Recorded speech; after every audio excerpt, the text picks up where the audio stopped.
unboxed our Ridetech 4-link, going through some instructions. You know, I had the old cut to fit Ridetech in here, so I got to cut all those mounts off. I did build a tunnel in this. It has the old air bar in it. I got to cut that out. It's all welded into the frame. So I have a lot of grinder work to do, but I wanted to go through this first. So here is the old, or the new Ridetech. Has the, I don't remember the name of these new joints, but there they are. If you watch the video on Ridetech, they're much more flexible, much better ride, keeps your tires on the ground, cornering, all that stuff. So here's the old Ridetech stuff. You can see it's all rubber bushings, not a lot of flex in them, and these things wear out over time.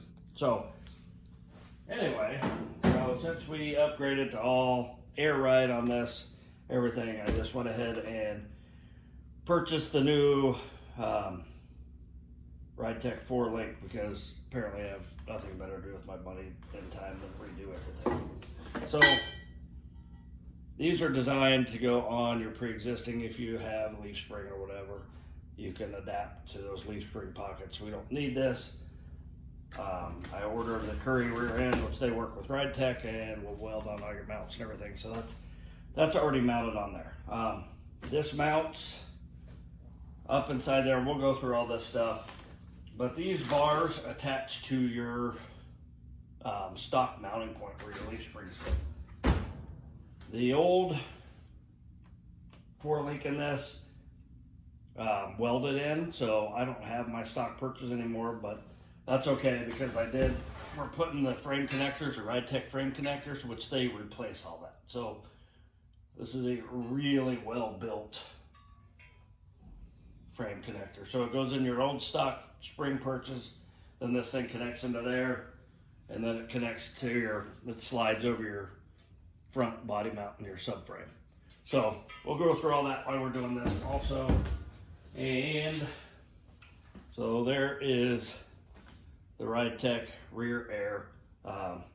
Bags are built by Firestone.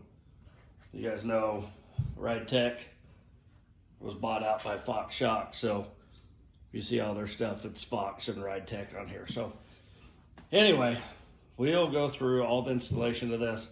I'll get under the car and show you, for lack of better terms, is one of the first things I did to this car, and it wasn't good. So I'll show you all my work under there. I got to clean it all up.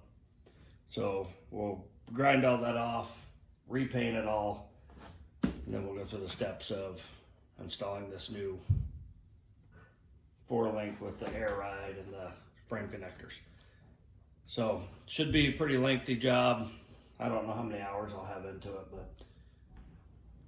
but it did help having Curry already weld on those mounts, and everything's already in the right place. So we'll take a look at that right now.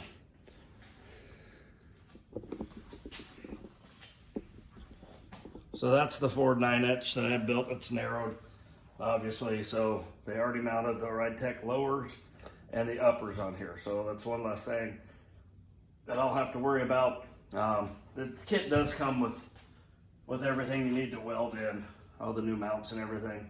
Obviously mine are already installed, so that'll be a big help. But anyway, stick with me. We'll get this done.